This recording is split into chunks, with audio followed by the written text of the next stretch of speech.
sedang menjaga semangat dan visi misi para pendiri bangsa Indonesia. Kalau kalian juga tidak peduli dengan kondisi global, dengan tatanan masyarakat dunia, maka kita semua sedang berjamaah mengkhianati para pendiri bangsa kita. Yang lebih parah lagi apa? Kita sedang mengkhianati amanat yang dititipkan oleh Nabi Muhammad SAW kepada kita, Masjidil Aqsa. Maka dari itu muncullah Tufan Al-Aqsa 7 Oktober 2023. Kenapa mereka, para pejuang Gaza, menyebut operasinya Tufan Al-Aqsa, Badai Al-Aqsa? Karena badai ini adalah hasil akumulasi dari hembusan nafas para syuhada. Angin ini dari Gaza tersebar ke penjuru dunia, membangunkan mereka yang tertidur, menyadarkan mereka yang lalai, menyatukan barisan-barisan yang terpecah belah. 47 negara non-muslim bersatu, sama-sama naik kapal laut tanpa senjata ingin menghadapi Israel dengan segala kebrutalannya. Dari mana mereka mendapatkan inspirasi ini? Gaza. 2 tahun anak-anak Gaza tidak sekolah, libur. 2 tahun para mahasiswa-mahasiswi Gaza tidak kuliah. 2 tahun para dosen tidak mengajar.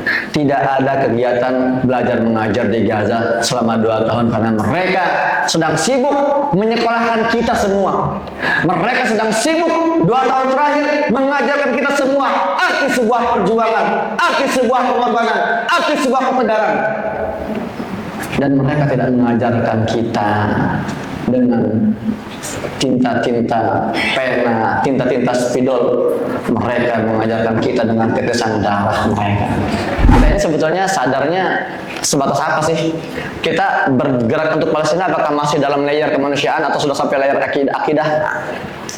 Itu juga perlu difahami. Karena kita banyak terlalu istilahnya terburu-buru dalam bernarasi masalah Palestina. Bismillahirrahmanirrahim. Assalamualaikum warahmatullahi wabarakatuh. Waalaikumsalam warahmatullahi wabarakatuh.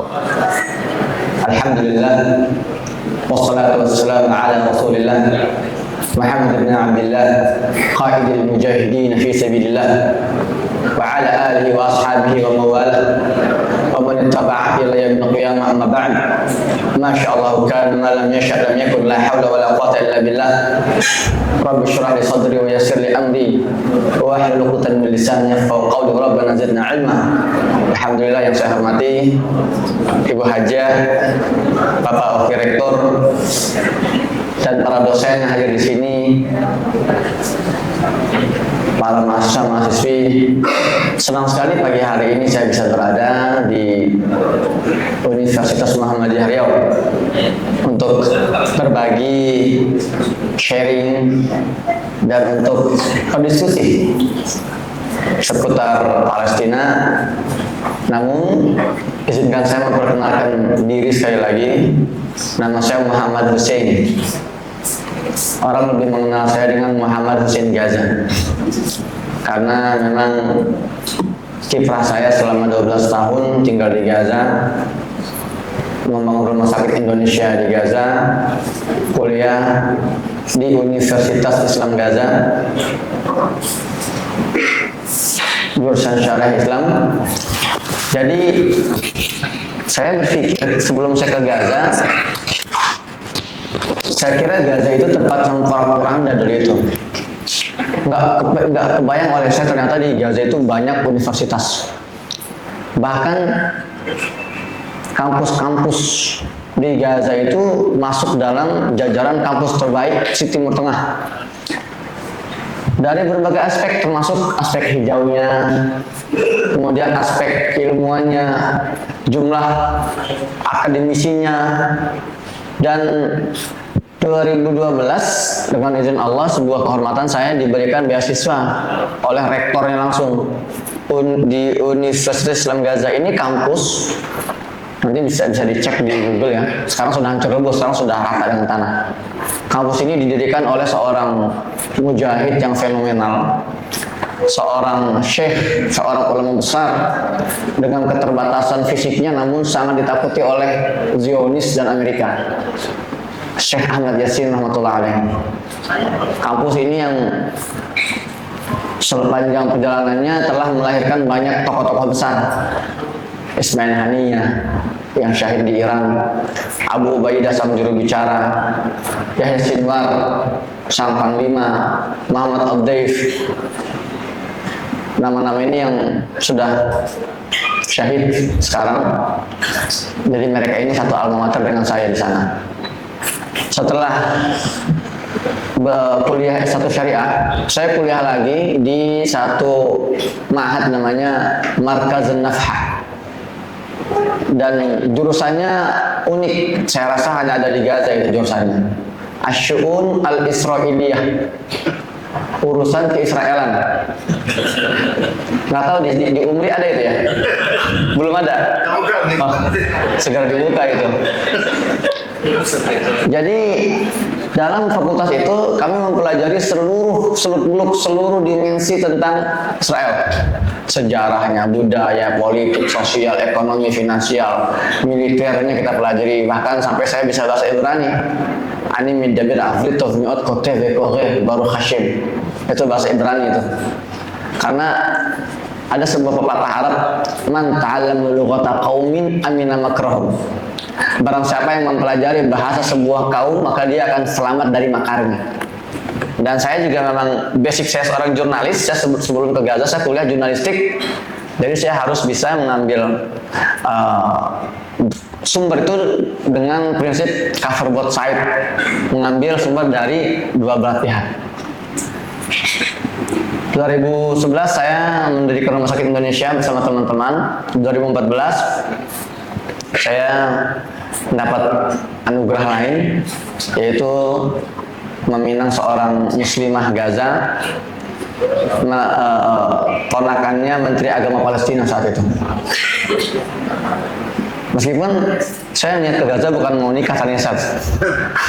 Memang saya niat ke Gaza itu hijrah, mau menjadi pelayan orang-orang Gaza. Dari kecil saya besar di pondok. Dari lahir di pondok sampai aliyah, kuliah juga di pondok, kemudian pindah ke pondok satu pondok lain untuk mempersiapkan diri. Saya belajar mati-matian, saya mantik, balagoh, bahasa Arab, nahwu shorof, kemudian muhadasah, conversationnya. Semua itu memang saya kejar dalam rangka persiapan untuk bisa berkiprah di Palestina. Dan kenapa Palestina?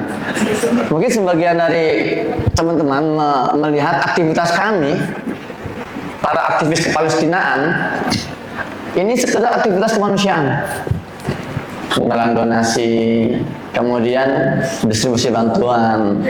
Nanti di satu titik teman-teman akan memahami bahwa gerakan kami ini gerakan beyond global.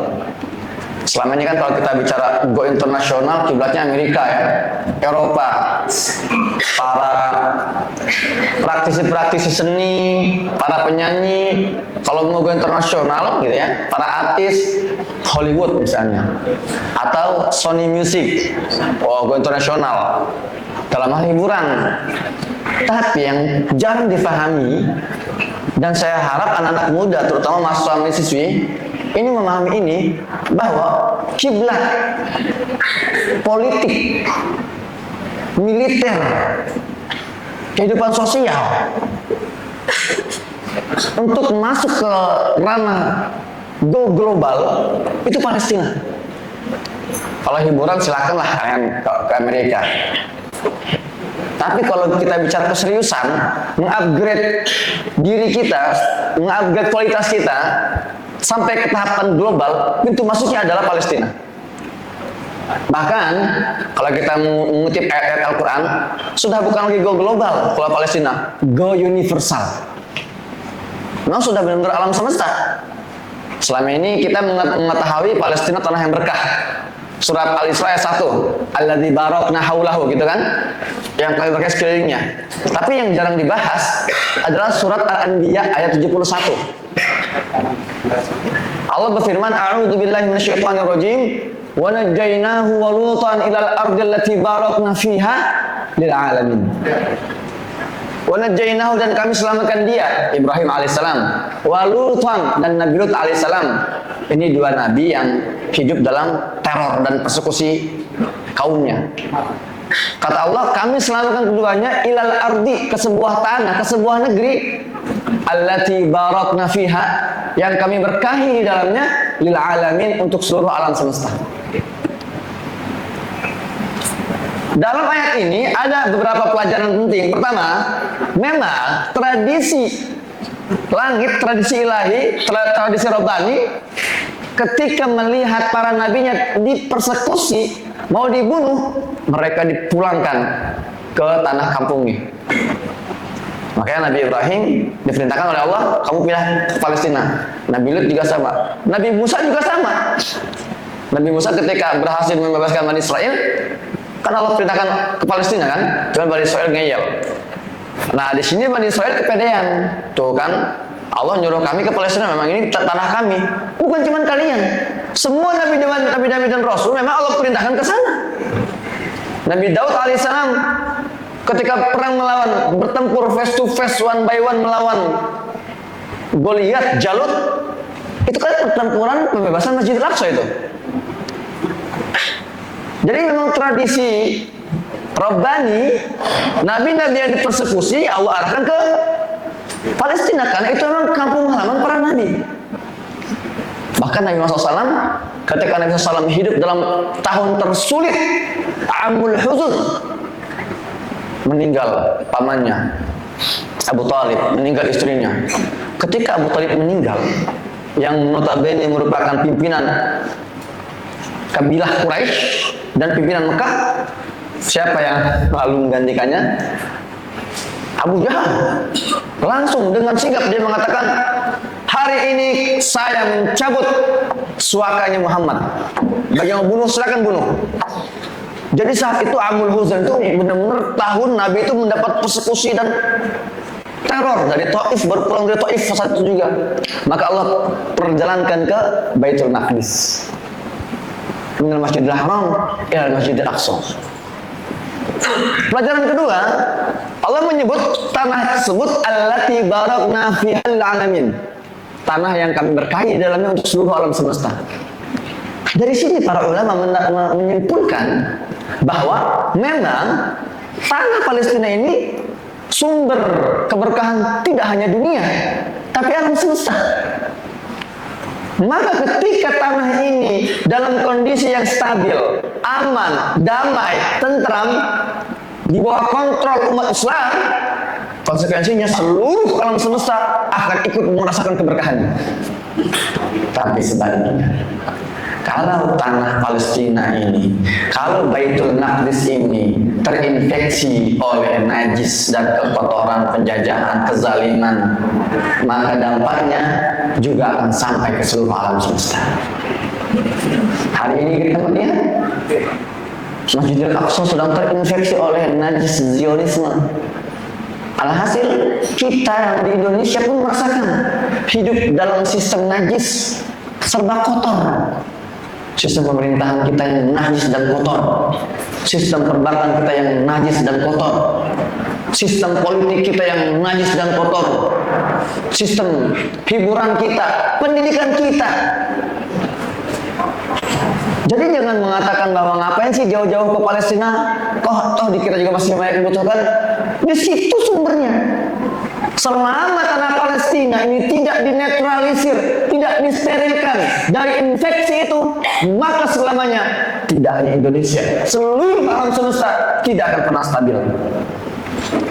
Maka tugas kita ketika membahas Palestina bukan hanya sekedar membahas donasi, bantuan-bantuan material. Tugas kita tidak hanya mengawal sampai Palestina merdeka, tapi tugas kita mempersiapkan generasi yang siap untuk memikul peradaban setelah kemerdekaan Palestina. Kenapa? Karena Israel ini bukan sebuah negara. Kalau kata Profesor Dr. Abdul Fattah Uwaisi, Israel laysat daulah, walakinnahu mashru' istimari salibi gharbi. Israel is not a state. Israel is a Western colonial strategic crusader project. Israel itu bukan sebuah negara. Israel ini adalah sebuah proyek kolonial barat strategis. Jadi jangan, tolong berhenti menganalogikan penjajahan Israel di Palestina seperti penjajahan Belanda di Indonesia. Beda. Belanda versi Indonesia itu antara dua bangsa, antara dua negara. Tapi Palestina melawan Israel, satu negara melawan satu peradaban. Karena Israel ini mewakili peradaban Barat. Mereka yang menanam Israel di tengah-tengah jantung kekuatan umat Islam.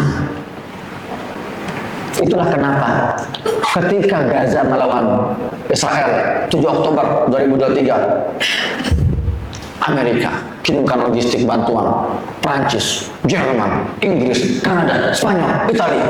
Ada apa? Apakah negara-negara ini berdekatan dengan Israel sampai harus membantu Israel? Tidak. Bahkan kalau kita mau melihat ulang narasi-narasi para petinggi Barat selama 7 dekade terakhir, jelas mereka tidak pernah merahasiakan hubungan mereka dengan Israel. Jose Maria Aznar, Perdana Menteri Spanyol tahun 2010 pernah mengatakan dalam tulisannya di kolom salah satu harian, dia bilang gini, support Israel because if Israel goes down, we all go down. Kita harus dukung Israel, kita harus support Israel, karena kalau Israel runtuh, kita semua runtuh. Joe Biden 2 kali dia menyebut tahun 87 dan diulangi tahun 2023 yang lalu, 2022 kalau tidak salah. Dia bilang if there wasn't Israel, we should have investment. Kalau Israel itu nggak ada, maka Amerika wajib harus mendirikan Israel baru. Kenapa? Karena Israel yang selama ini menjaga kepentingan dunia Barat. Besar. Itulah kenapa keruntuhan Israel sama dengan keruntuhan peradaban Barat. Maka kalau peradaban Barat kapitalis ini runtuh, hanya ada 2 kekuatan yang akan menggantikan. Satu peradaban Islam, satu peradaban komunis. Nah, sekarang pilihan di tangan kita. Kita mau membiarkan negeri dunia ini di tangan orang-orang kafir lagi, atau kita yang mau menghandle itu. Maka dari itu, bicara Palestina jangan hanya melihat dari kacamata kemanusiaan atau kacamata politik level skala nasional, tapi kita sedang memperjuangkan bagaimana kita ikut melukis arah peradaban ke depan.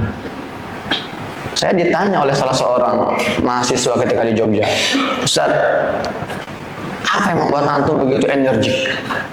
Baterai antum nggak habis-habis bicara Palestina, ikut sana, ikut sini, ikut global semua flotilla. Ribuan kilometer kita tempuh menggunakan kapal kecil, overload di ombak ganas Laut Mediterania. Kemudian saya ikut seminar di Istanbul, ikut sana sini, kajian nggak berhenti. Dari mana antum sumber energi antum itu? Nah, saya bilang seperti ini, kalian nggak paham sih ya. Bagi kami yang sudah menceburkan diri masuk ke gelanggang geopolitik ini, itu ada sebuah atmosfer adiktif di situ. Ada sebuah kenikmatan. Kenapa? Karena kami merasakan berada dalam liga utama. Perjuangan politik dan perjuangan kemanusiaan, perjuangan media dan sebagainya. Jadi bayangkan, kalau saya analogikan, saat ini saya dan teman-teman ini kita sedang bertanding melawan pemain-pemain besar. Bellingham, Lamine Yamal, kemudian Muhammad Salah, siapa lagi? Vinicius Junior, Mbappe, Jadi saya sudah dari Liga Champion nih, ikut bertanding di tengah isu global. Di situ ada Rusia, Amerika, Cina, baik skala pemerintah maupun skala sipilnya. Kemarin kan Global Support Flotilla, itu 47 negara itu bergabung, sipil tuh.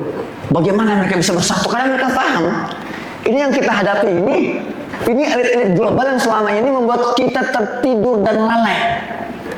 Jadi ketika saya sudah berada di liga besar ini, saya jadi nggak tertarik untuk terlalu memporsir energi saya, menghabiskan energi saya mengurusi perintilan-perintilan yang mana ini itu sebetulnya nggak akan mempengaruhi kebijakan kita ke depan. 2024 ketika masa-masa pilpres, saya sempat ditawari cek kosong oleh salah satu partai besar. Ketika saya tiba di Sumatera Barat, saya ditawarkan, Ustadz kalau antum mau deklarasi mendukung calon ini, paslon ini, maka silakan saat ini ada cek kosong. Wah, luar biasa itu.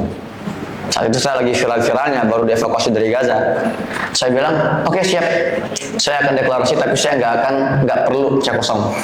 Iya Ustadz, iya, Bismillah, senang dia. Tapi saya punya 3 syarat saya bilang. Pertama, calon presiden yang akan saya deklarasikan ini sekarang dalam masa pemilunya juga deklarasi. Deklarasi apa? Saya akan, kalau saya terpilih jadi presiden, saya akan mengusir seluruh duta-duta besar yang ikut terlibat dalam genosida. Amerika, Inggris, Prancis, Jerman, Kanada, Australia, Spanyol. Jadi maksud saya apa? Kita jangan pura-pura bodoh lah. Emang yang mensuplai senjata Israel siapa? Jadi genosida ini jangan lihat Israel doang. Ini adalah kerja kolektif Barat. Dan mereka harus juga kita tegur, kita usir. 2, saya bilang harus ada statement resmi bahwa Hamas bukan teroris. 3, pemerintah kita membuka kantor perwakilan Hamas di Indonesia. Gitu. Itu permintaan saya. Kalau disepakati saya akan deklarasi. Nggak perlu cek kosong, saya bilang. Setelah pemilu saya juga didekati oleh beberapa partai-partai besar, langsung para ketua-ketuanya mengundang saya ke tempat-tempat mereka, dengan harapan saya bisa dikader oleh mereka gitu ya. Saya bilang ke mereka, aduh maaf, sekarang tugas saya sudah bukan lagi dalam tataran politik dalam negeri ya. Kenapa? Karena saya meyakini setinggi-tingginya jabatan politik seorang warga negara Indonesia, kalau kita melihat dari arena yang lebih luas, spektrum yang lebih luas, bahkan sekelas presiden, ini masih menjadi wayang atau kacung dari dalang yang lebih besar. Jadi saya juga sedang berusaha mengupgrade nih anak-anak mahasiswa ya, perhatikan. Kalau kalian benar-benar serius ingin mengubah Indonesia, ya naikkan sedikit dagu kalian, ke atas itu. Kalian jangan berpikir bahwa pergantian atau reshuffle kabinet, kemudian pergantian kementerian, pergantian presiden. Kalau kita punya presiden yang lebih pintar sekalipun, yang lebih jenius, yang lebih soleh, yang lebih alim, selama sistem atasnya itu tidak diubah, selamanya presiden kita hanya akan menjadi kacung-kacung dari kekuatan yang lebih besar. Dan itu yang sedang kami target hari ini. Dan itu yang harusnya menjadi ambisi kalian anak muda. Seorang pemuda muslim ini tidak didesain untuk sekedar mengurusi hal-hal perintilan. Kita ini didesain untuk menjadi pemimpin dunia, khalifah fil ard. Maka kita yang paling berhak untuk berada di dalam panggung global itu, bergerak di situ. Kalau saya sering menganalogikan ini seperti oktagon. Ada sih yang suka nonton UFC, Ultimate Fighting Champion. Ini saya lagi ada di oktagon ini. Dan kalau kalian sudah masuk oktagon, itu nggak sembarangan orang itu. Harus yang terbaik, best of the best di situ. Khabib Nurmagomedov, Islam Makhachev, Conor McGregor, Khamzat Chimaev, Charles Oliveira. Nanti kalau kalian sudah ambisinya sudah global seperti itu, kalian akan merasakan ternyata saya ini belum pantas loh Konsekuensinya apa? Kalian akan terdorong untuk terus mengupgrade kualitas kalian. Dari semua hal, literasinya kita akan lebih sering membaca. Bahasanya kita akan semakin termotivasi untuk memperbaiki bahasa Arab kita, bahasa Indonesia kita, bahasa Inggris kita. Al-Quran kita akan terasa, ternyata saya belum pintar, ternyata saya nggak ada apa-apanya gitu. Jadi kalau kita sudah ke arah sana, kalau kita sudah memperbaiki pusat infeksi itu, nanti mau tidak mau, suka tidak suka, Indonesia ini akan terbawa itu. Jadi kalau ada luka ya di tubuh kita, panas misalnya ya, luka panas, sakit panas gitu ya misalnya, ini kebiasaan jelek kita nih, panas, tubuh panas dikit langsung minum obat penurun panas. Masalahnya bukan di panasnya. Suhu panas itu adalah cara tubuh berkomunikasi. Hey, ini ada yang salah dengan cara hidupmu loh. Panas kan? Itu alarm itu. Maka kita cari gimana tuh masalahnya gitu. Oh, kamu terlalu sering makan seperti ini. Oh, kamu terlalu sering ini. Itu yang diperbaiki, bukan panas yang diturunin. Sama dengan kondisi kita hari ini. Ketika melihat negara ini kacau balau, ya kita harus terus memantau, kita harus terus mengawasi semua tindak tanduk politisi kita. Tapi ingat, ultimate enemy, our ultimate enemy kita bukan pemerintah. Kalau kita akhirnya demo besar-besaran demi menurunkan si politisi busuk ini, lalu kita siap mengorbankan darah dan nyawa kita akan menjadi tertawaan, bahan tertawaan oleh elit global itu. Lihat tuh Indonesia tuh, sipil pemerintah berantem terus, ya terus sampai korban jiwa ribuan misalnya. Apa akan merubah? Tidak akan merubah apa-apa. Kira setelah reformasi apakah ada perubahan yang signifikan? Malah semakin sulit. Karena kita tidak melihat substansinya. Makanya tahun 45 para founding father kita itu sudah memberikan sinyal dari awal. Itulah kenapa itu hasil tadabbur saya terhadap pembukaan Undang-Undang 45 ya. Kemerdekaan adalah hak segala bangsa gitu kan. Maka itu penjajahan harus dihapuskan. Ketika saya membaca berulang-ulang kata-kata itu, ini visioner banget ini para founding father kita. Mereka tidak ingin generasi mereka ke depan itu menjadi generasi yang apatis, egois. Ngapain sih jauh-jauh bantu Palestina? Itu sudah di-cut oleh mereka, sudah dipatok. Jangan sampai ada mentalitas seperti itu. Indonesia memiliki tugas dalam alinea keempat, ikut menertibkan keamanan dunia. Jadi ketika kami sedang beraktivitas di gelanggang global ini, kami sedang menjaga semangat dan visi misi para pendiri bangsa Indonesia. Kalau kalian juga tidak peduli dengan kondisi global, dengan tatanan masyarakat dunia, maka kita semua sedang berjamaah mengkhianati para pendiri bangsa kita. Yang lebih parah lagi apa? Kita sedang mengkhianati amanat yang dititipkan oleh Nabi Muhammad SAW kepada kita, Masjidil Aqsa. Maka dari itu muncullah Tufan Al-Aqsa 7 Oktober 2023. Kenapa mereka, para pejuang Gaza, menyebut operasinya Tufan Al-Aqsa, Badai Al-Aqsa? Karena badai ini adalah hasil akumulasi dari hembusan nafas para syuhada. Angin ini dari Gaza tersebar ke penjuru dunia, membangunkan mereka yang tertidur,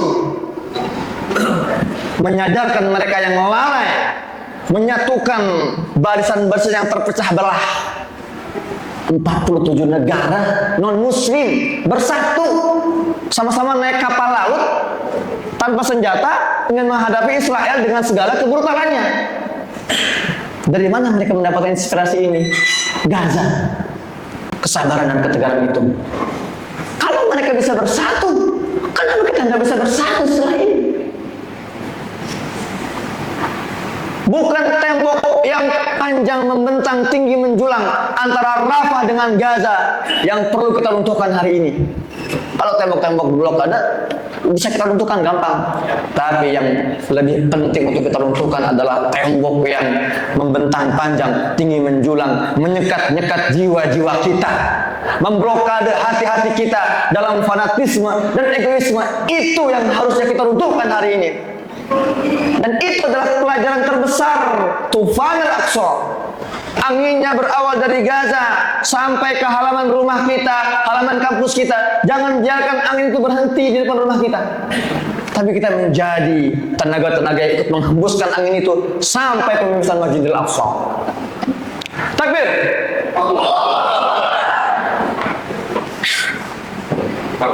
2 tahun anak-anak Gaza tidak sekolah, libur. 2 tahun para mahasiswa-mahasiswi Gaza tidak kuliah. 2 tahun para dosen tidak mengajar. Tidak ada kegiatan belajar mengajar di Gaza selama 2 tahun karena mereka sedang sibuk menyekolahkan kita semua. Mereka sedang sibuk 2 tahun terakhir mengajarkan kita semua arti sebuah perjuangan, arti sebuah pengorbanan, arti sebuah ketegaran. Dan mereka tidak mengajarkan kita dengan tinta-tinta pena, tinta-tinta spidol. Mereka mengajarkan kita dengan tetesan darah mereka. 70.000 syahid 2 tahun terakhir. Kalau 70.000 ini tidak bisa membuat kita bersatu setelah ini, tidak bisa membuat kita terbangun setelah ini, maka entah apa lagi yang bisa membangunkan kita setelah ini. Hadirin hadirat yang Allah muliakan,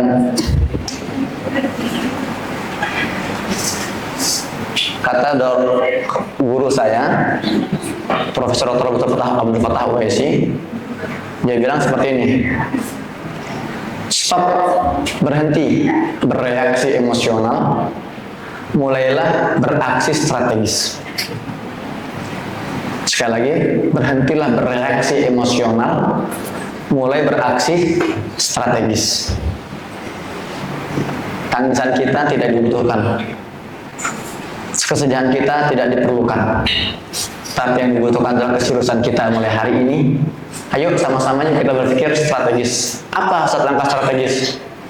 Aksi misalnya, boykot, kemudian informasi dan doa. Itu bukan strategis. Bukan. Kalau bahasa akademik, itu adalah mata kuliah wajib.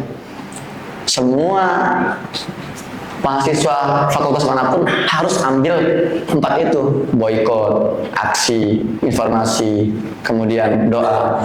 Tapi kalau kita mau bicara tentang strategis, ayo masuk ke dalam detail, ke dalam spesialisasi kita. Karena langkah strategis para dosen beda dengan langkah strategis emak-emak di rumah sana. Karena langkah strategis para ulama beda dengan langkah strategis para mahasiswa. Namun besar tidak motivasi kita untuk membahas langkah strategis ini, kembali kepada kesadaran kita. Kita ini sebetulnya sadarnya sebatas apa sih? Kita bergerak untuk Palestina apakah masih dalam layer kemanusiaan atau sudah sampai layer akidah? Itu juga perlu difahami.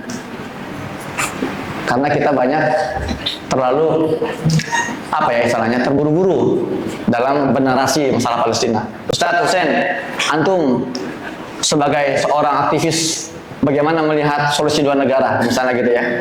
Tadi saya lewat ditanya seperti itu. Pak Prabowo mengatakan kami siap mengakui Israel selama Israel mengakui Palestina. Kalau saya ditanya seperti itu, misalnya ya, ini buat teman-teman mahasiswa bagus nih cara berpikir dan cara bernarasi. Apa ujung dari masalah Palestina? Apakah two-state solution atau bukan? Kalau saya ditanya seperti itu, saya akan menjawab, kamu mau saya jawab dalam konteks saya sebagai seorang warga negara atau konteks saya sebagai seorang muslim? Beda jawabannya. Kalau dalam konteks saya sebagai seorang warga negara, ya saya harus mengikuti kebijakan politik luar negeri Indonesia. Two-state solution. Tapi jangan lupa, kalau kamu mau bertanya two-state solution, bagaimana pendapat saya? Kamu tanya dulu. Ada pertanyaan yang lebih substansi. Apakah ada niatan Israel untuk two-state solution? Apakah Amerika ada niatan untuk two-state solution? Nggak ada. Jadi nggak usah kalian capek-capek nanya sana sini, mempeributkan two-state solution sana sini. Nggak ada.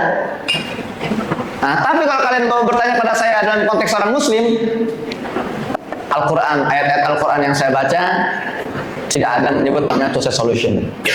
Idza jaa wa'dul akhirati liyasuru wujuhakum wal yadkhulul masjida kama dakhalu awwala marrah wal yutabbiru ma'alau tatbira. Sudah dijabarkan spoiler step by stepnya dalam Al-Quran Al-Isra ayat 7. Step by step kehancuran Zionis Israel itu sudah jelas sekali tuh. Fa'idza jaa wa'dul akhirah, maka apabila datang janji kedua, janji terakhir dari dua kerusakan Israel, kerusakan Bani Israel, ba'asna 'alaikum ibadan lana uli ba'sin syadid, kami akan kirimkan lagi kepada mereka hamba-hamba terbaik kami. Untuk apa? Untuk melancarkan 3 hal kata Allah. Liyasu'u wujuhakum, membongkar keburukan wajah-wajah mereka. Itu yang sedang terjadi hari ini. Israel yang selama ini menggelontorkan puluhan miliar dolar untuk make up wajahnya Israel, sebuah negara yang demokratis, Amerika sebuah negara yang menjunjung HAM, bla bla bla bla, semua dibongkar oleh Tufan Al-Aqsa. Rusak semua wajah-wajah Israel.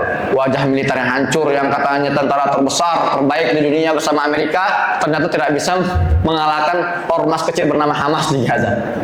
Wajah medianya hancur, wajah politiknya hancur, wajah ekonominya hancur. Liyasu'u wujuhakum. Kata Allah, misi pertama kehancuran Israel yang kedua ini adalah pertama, terbongkarnya keburukan wajah-wajah mereka. Kedua, wal yadkhulul masjida kama dakhaluhu awwal marrah. Fase umat Islam akan berbondong-bondong masuk ke dalam Masjidil Aqsa, maka jaga wudhu kita. Jaga wudhu kita, kita akan masuk ke Masjidil Aqsa dalam waktu dekat sebagai orang-orang pembebas yang memerdayakan Palestina. Takbir. Dan ketiga kata Allah, wal yutabbiru ma'alau tatbira.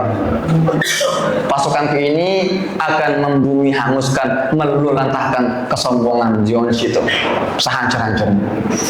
Itulah kenapa warga Palestina itu nggak pernah mengeluh, bertahan 77 tahun sendirian. Dalam kamus mereka nggak ada perjuangan mereka dituntun oleh resolusi PBB, dituntun oleh narasi-narasi politik dunia, enggak. Karena mereka paham perjuangan kami dituntun oleh wahyu. Dan itu yang tidak kita tahan hari ini. Nah, keputusannya itu nggak strategis. Tapi ingat, ini perjuangan nafas panjang. Ini perjuangan yang membutuhkan kesabaran kita. Israel itu berdiri dengan persiapan 100 tahun. Kita nggak bisa menghilangkan mereka 2-3 tahun doang. Pengennya buru-buru, enggak. Maka ada program-program strategis pendidikan, pematangan anak-anak muda, ya, menyatukan narasi, kemudian program-program strategis lain, film itu juga program strategis. Makanya juga harus menjadi bagian dalam concern kita. Dan kedua, kalau saya minta ngisi kajian, saya selalu minta minimal 3 jam. Itu standar saya minimal tuh. Jadi ntar 1,5 jam saya bicara Gaza, Palestina, secara geopolitiknya, secara latar belakang, sejarah, tadabbur Al-Qurannya. Nanti 1,5 jam kita tanya jawab. Itu biasanya. Ya, tapi ya kita cukupkan saja karena juga hari ini saya ada khutbah Jumat di masjid mana? Ar-Rahman. Semoga bermanfaat. Pulang dari sini, saya harap kita menjadi personal yang berbeda dalam memandang masalah Palestina. Anak-anak muda ini terakhir buat kalian ya, anak muda. Jangan minder. Karena ada banyak anak muda curhat ke saya, Ustadz, saya ini kalau di kampus kok kayaknya sendirian yang saya teriak-teriak Free Palestine. Ada nggak seperti itu? Yang lain kayaknya kok cuek, apatis. Saya ajak aksi, mereka bungkam. Saya kayak berjuang sendirian. Anak-anak muda ingat, visi misi pembebasan Baitul Maqdis ini visi misi besar dan tidak menarik kecuali bagi mereka yang juga punya ambisi besar. Kalau kalian sudah resah risaunya Baitul Maqdis, maka pertahankan. Kalian adalah cikal bakal orang-orang besar ke depan. perjuangan ini adalah perjuangan yang dikejar mati-matian oleh Nabi SAW, oleh Abu Bakar Siddiq, oleh Umar bin Khattab, dilanjutkan perjuangannya oleh Nuruddin Zanki, Saladin Al-Ayyubi. Kita sedang mengejar perjuangan yang sama. Kita berusaha mewujudkan ambisi yang sama. Maka dari itu, saya dan mereka, kita memang hidup di generasi berbeda. Namun sebuah kebanggaan bagi saya hari ini, saya sedang berbagi visi misi dengan mereka. Itulah kenapa kita harus bersungguh-sungguh dalam mengentaskan misi ini. Demikian dari saya. Akhirul qauli hadza, astaghfirullah li wa lakum. Assalamualaikum warahmatullahi wabarakatuh.